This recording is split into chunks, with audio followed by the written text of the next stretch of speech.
Hello everyone, welcome to week 4 science lecture. Today's topic is sustainability, food, and climate change. There are a few objectives we're going to be covering in today's lecture. So by the end of today's lecture, you should be able to define sustainability. You should be able to describe the impact of animal farming, locally and seasonally produced food, and organic farming on climate change and natural resources. And lastly, you should also be able to describe how locally and seasonally produced food and fair trade can contribute positively to local economies. So sustainability, what is it? It's really the development that meets the needs of the present without compromising the ability of future generations to meet their own needs. Basically, it's when we can maintain a balance without depleting natural resources.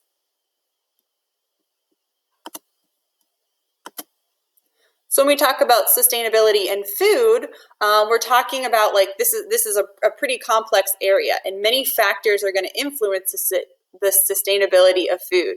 So we can look at biodiversity, ethical trade, animal welfare, embedded water, and land use. And really, why should we care about any of this? Well, the food that we produce and the food choices we make are creating stressors on our climate, wildlife, and habitats, which is driving unethical trade agreements. It's also challenging animal welfare and putting pressure on water usage. If we start caring about this issue, then we can highlight the environmental problems as well as promote social equity and support the economy so everyone's going to benefit.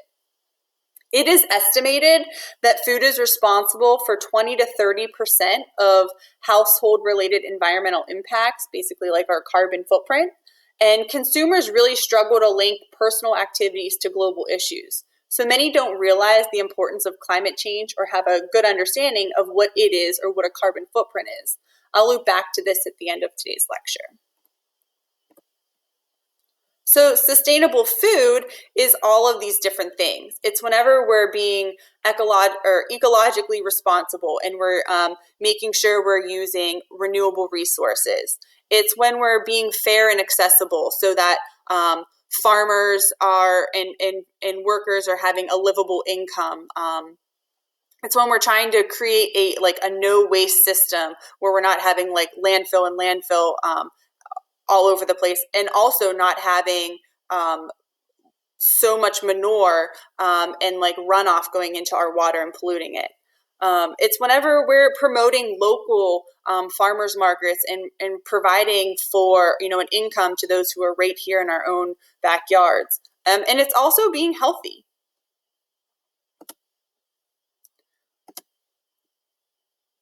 Animal farming is a big part of the sustainable food market, sustainable food model. And this is really when animals are grown in concentrated animal feeding operations, or the CAFOs. This is very common. Farms are really large in size here, and the animals are generally confined and in very crowded conditions. Raising animals in these concentrated animal feeding operations has drastically increased supply, and it's kept prices low, which is great for the typical consumer, but there's also consequences with this. So when we have a lot of concentrated animal feeding operations going on, you tend to have a lot of disease that's spreading quickly through these high populations of animals. And this isn't just for cattle, this is for chicken and for pigs as well. An enormous amount of manure is produced, which is going to pollute the groundwater and any nearby surface waters. And cattle also produce a large amount of greenhouse gases. Whether you know it or not, their farts have a lot of methane gas in it, which is going out into the atmosphere. And when you have all of these large farms going on like this and in small crowded conditions, you're really increasing that methane gas. The stress and the discomfort of the animals in these CAFOs has raised many ethical concerns with consumers.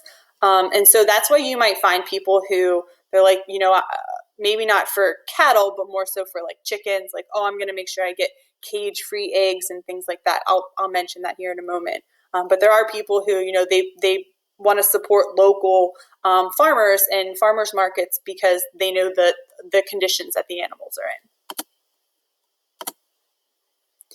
Another problem with the CAFOs is antibiotics. So these antibiotics are chemicals that are going to inhibit the growth of bacteria, which you would think, hey, that's a good thing. But they're being put into these animals so that they can have these animals in really crowded spaces and so they don't get sick, and they want to reduce the amount of illness and also maximize their growth rate. So you're essentially eating meat sometimes that might have antibiotics already in it. And so this is, so about 70 to 80% of the antibiotics manufactured in the US are used on animals. And this is one factor that contributes to the development of antibiotic resistance in bacteria. So this is why we might have things like MRSA, which is a strain of bacteria that's resistant to antibiotics, basically. And so you end up having these bacteria that we don't have medications for. So this is not a good thing. So we do have some alternatives to animal agriculture. So we might have cage-free, meaning that the animals are not kept in cages, and they're although they might still be in pens, but they're not going to be kept in like super confined cages. You have certified humane animals, so these must be able to perform natural behaviors such as nesting. You have free range, so these animals receive a minimum amount of outdoor access, but they're still considered free range for that. And then there's also organic, and this means that the animals were raised with organic feed and not given antibiotics.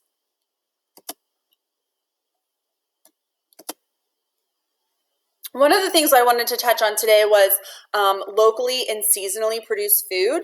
And so there are a really number of good reasons why you should eat like things that are coming from like around our areas, and why we should go to our own farmers markets. For one, it's, let's support the local economy and not big chain suppliers. But also it's going to reduce the energy and the carbon dioxide emissions that are needed to grow and transport the food that we eat. We're going to avoid paying a premium for scarcer food or for food that has traveled a long way. And then we're also going to reconnect with nature's cycles. So, certain things are in season. And so, but you can still get that, if you go to the supermarket, some of those vegetables and fruits, even though they're not in season around here, because they're coming from a longer distance, or like, from another country possibly. And lastly, whenever we eat things that are in season, it's usually fresher and tastier and usually more nutritious as well.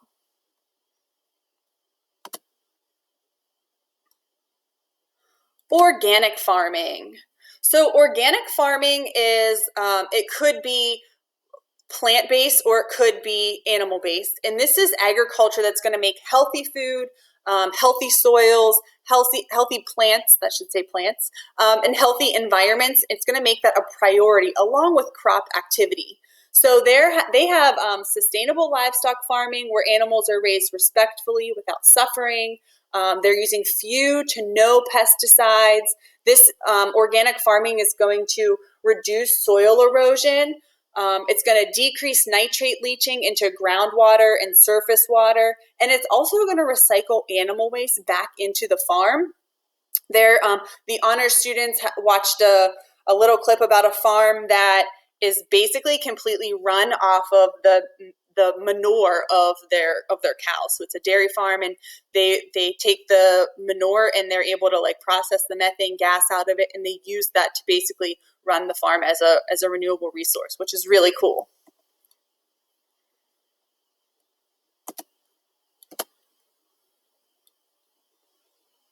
Farming and climate change. So farming is one of those things that, we need it. We need to be able to make, all of our food, whether, and grow it. But there's sometimes where we're getting to the point where it's just not good for the climate. And that's because we're doing it on a really high level. And so deforestation comes into play, where we're cutting down lots of trees and, making room for more livestock. Biodiversity loss. So it could be the use of pesticides, where we're losing some of those natural pests that, are not terrible, but, in order to have the most crop production, we are using pesticides. Accelerated soil erosion, which is, so the soil has lots of nutrients in it, and whenever we keep planting the same things in it over and over, we're really just kind of like stripping the soil of all of those nutrients. And there are different techniques in place, and we're going to look at some of those this week. The loss of soil organic matter, and then lastly, those increased emissions such as methane from animal farming. So you can see, actually I think this thing's in the way. Here we go. So you can see that, all of these things are going to produce methane in some capacity. However, it's the cattle, the beef cattle, that produce the most.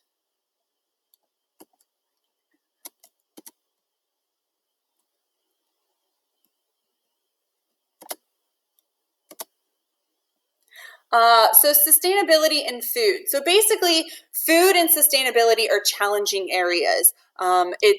Sustainability is about maintaining choice now while retaining choice for the future. It takes into account environmental issues and economic issues and social issues. Something to consider is to buy local and seasonal produce, which can reconnect us with food and encourage us to value it more. And fair trade is one of those things that can really help farmers in other countries by making a fair living wage while providing us with extra food choices. So you might see a fair trade option at the grocery store, or even at a farmer's market, where they might not be in the best living conditions, but they're able to provide us with opportunities to buy from them and not just the big markets out there. So I have two pictures I want to leave you with. This one here, what's wrong with our food system? There's a lot of things that are wrong with it. First off, we have 1 in 7 people that go to bed hungry. That's almost 1 billion people worldwide. And it's not because we don't have the resources, it's because we're not really addressing hunger in the correct way. We look at, the big food production instead of looking at some of, the smaller farms where we should be looking. We produce a lot of waste. So there's harvest waste and there's consumer waste. We have, we're contributing to climate change and global warming because of the things that we do to the land and to the animals. And so we need to make sure we start taking control of some of that. And a lot of that is in our own choices. So what we have to remember is sustainable food. And so, can we be ecologically responsible? Can we make sure that we are buying locally, make sure we're eating a healthy diet?